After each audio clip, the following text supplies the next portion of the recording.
Hello students, welcome back to my channel happy notes.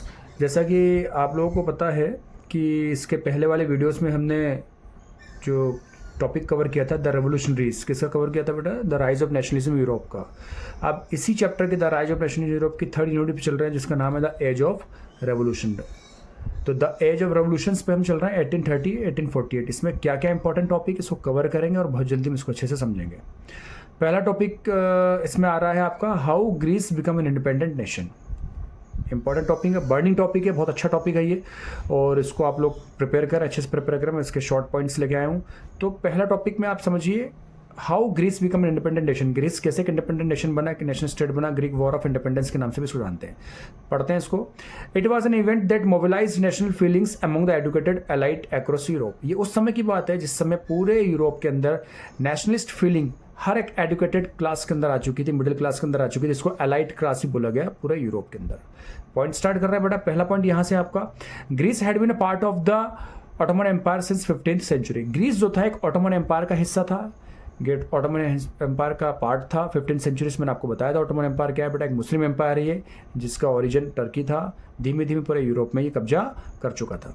तो Greece had been a part of Ottoman empire 15th century. Since 15th century से Greece एक Ottoman empire का हिस्सा था।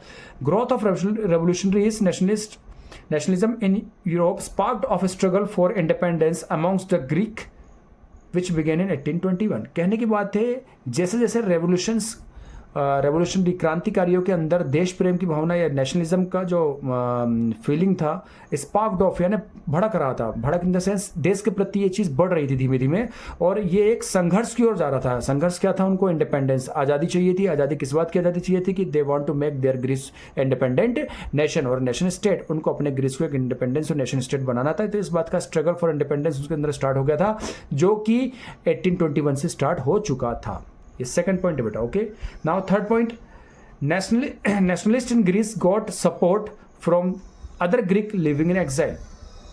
अब जो भी नेशनलिस्ट थे ग्रीस के अंदर, जो नेशनल स्टेट के लिए ग्रीस को इंडिपेंडेंट करने के लिए स्ट्रगल कर रहे थे, उनको सपोर्ट मिला था अदर ग्रीक लोगों से या अदर ग्रीक पीपल से। जो कहाँ पे मिला था बेटा? जो कहाँ रह रहे थे? एक्साइल में थे। एक्साइल का अर्थ होता है देश निकाला कह दो, या ऐसे व्यक्ति जो जिनको जो अपनी कंट्री के कहीं और रह रहे हैं, या जिनको और कहीं बाहर रहने पे मजबूर कर दिया गया, उनको देश निकाला बोल देते हैं। एक्सिल का अर्थ ये भी होता है कि जैसे मान लो निर्वासन की स्थिति को आप समझो कि अपने कंट्री के व्यक्ति अपने कंट्री में ना होते हुए दूसरी कंट्री में जो रह रहे हैं, उनको एक्सिल या एक्साइल बोला जाता है। ओके, तो अदर ग्रीक पीपल जो थे, जो बाहर रह रहे थे, उनको सपोर्ट मिला था वहीं के ग्रीक के नेशनलिस्ट लोगों को। किसके लिए? फॉर नेशनल स्ट्रगल के लिए। फाइनली फोर्थ पॉइंट और लास्ट पॉइंट है बेटा, इजी पॉइंट मैंने बनाए। फाइनली ट्रीटी ऑफ कॉन्स्टेंटिनोपल एक जगह का नाम है ग्रीस के अंदर। बेटा पहली बात समझे, ग्रीस क्या है? आज का मॉडर्न ग्रीक क्या है? आज का मॉडर्न ग्रीस है, जिसकी कैपिटल क्या है? एथेंस। ठीक है, तो एक समझौता होता है, क्या होता है? Treaty of Constantinople 1832 recognized Greece as an independent nation. Finally एक समझौता होता है 1832 में, जिसको ट्रीटी ऑफ कॉन्स्टेंटिनोपल बोला गया, और उसके बाद में ग्रीस को एक इंडिपेंडेंट नेशन के रूप में पहचाना जाने लगा। तो that's it, these are the 4 points बेटा। कवर करा भैया 4 पॉइंट्स को, बहुत इंपॉर्टेंट बर्निंग टॉपिक है ये। और मैं सोच रहा हूँ इसी के अंदर मैं आपको एक टॉपिक और समझा देता हूँ, रोमांटिसिज्म। थोड़ी वीडियो लंबी होगी, समझ लो। रोमांटिसिज्म क्या है? इसी के आगे वाला टॉपिक है। रोमांटिसिज्म क्या है? ये एक वर्ड है रोमांटिसिज्म। इसका मीनिंग होता है cultural movement to develop a particular form of national sentiments through arts, poetry, stories, musics. ये देखो बेटा, ऐसा है, देश की आज़ादी को आप जरूर नहीं लड़ाई करके ही प्राप्त कर सकें, या अपनी टेरिटरी को डिफेंड करें लड़ाई करके ही प्राप्त करें, या मान लो क्वारल या वॉर से ही प्राप्त करें। इसके अलावा भी एक तरीका बताया गया है कैसे आम लोगों के बीच में, कॉमन पीपल के बीच में देश प्रेम की भावना को जगा सके। उसको वर्ड दिया गया रोमांटिसिज्म। ये एक कल्चरल मूवमेंट था फॉर नेशनलिस्ट सेंटिमेंट्स और to wake up the national sentiments among the people of country. जो जिस देश का है उसके अंदर उसके देश के प्रति देश प्रेम की भावनाओं को जागृत करने का एक नया प्रकार था, जिसको बोला गया रोमांटिसिज्म। तो मैंने आपको बोला है cultural movement to develop particular form of national sentiments through art. किसके द्वारा बेटा? कला के माध्यम से, पोएट्रीज के माध्यम से, स्टोरीज के माध्यम से, म्यूजिक के माध्यम से। किस भी प्रकार से अपने देश के लोग बागों के अंदर इन सारी चीजों की मदद से, आर्ट, पोएट्री, स्टोरीज और म्यूजिक की मदद से कैसे न कैसे करके देश प्रेम की भावनाओं को जागृत करें, इसको हमने रोमांटिसिज्म क्या कहा है। ठीक है, अब एक रोमांटिक्स थे, एक जिनका नाम था जोहन गॉटफ्राइड हार्डर। तो बेटा एक व्यक्ति थे जोहान गोटफ्राइड हर्डर, ये जर्मन फिलोसफर थे, जर्मनी के थे। इन्होंने बताया, इन्होंने 2 पॉइंट बहुत अच्छे बताया। The real culture was the culture of common people. आपको मालूम रियल कल्चर क्या होता है? जो कल्चर आम व्यक्तियों का, आम नागरिकों का होता है, वही रियल कल्चर होता है उस कंट्री का। क्लियर है बेटा? तो एक पॉइंट याद रखना, real culture of common people, यानी जो आम हमारा कल्चर होता है या आम व्यक्तियों का, जो कॉमन पीपल का जो कल्चर होता है, जो उनका ट्रेडिशन होता है, जो उनकी सभ्यता होती है, जो उनका तरीका होता है, वही उसी तरीके को इन्होंने रियल कल्चर बोला है। Second point, culture is the true spirit of the nation, यानी कल्चर को एक सत्य प्रकार की या सही प्रकार की आत्मा बताई गई। स्पिरिट यानी एक प्रकार का जज्बा बोल दो या आत्मा बोल दो, दोनों मायने हैं यहाँ पे। एक रियल आत्मा या आत्मा की बात करिए किसके लिए? देश के लिए। तो यानी जो कल्चर होता है उसको देश की आत्मा बोला गया है या ट्रू स्पिरिट बोला गया है। क्लियर है? Second point. अब स्टोरी ऑफ रोमांटिक्स को हम अदर कुछ पॉइंट से समझेंगे बेटा। आपको दिख रहा होगा, सॉरी फॉर डिस्टर्बेंस। ये देखिए मैं जहाँ हाईलाइट कर रहा हूँ इसको समझ रहे हैं। स्टोरी ऑफ रोमांटिक्स समझ रहे हैं। एक स्टोरी थी। Poland was the part of Russia. Poland किसका हिस्सा था बेटा? रशिया का पार्ट था, है ना। पोलैंड या रशिया के हिस्से के अंदर था। आपको मैंने बताया था जो ट्रीटी ऑफ वियना हुई थी उसके थ्रू रशिया को पोलैंड का हिस्सा मिल चुका था। तो Poland people speak Polish language. Russia का हिस्सा जरूर था पोलैंड, पर वहाँ के लोग बाग पोलिश लैंग्वेज बोलते थे।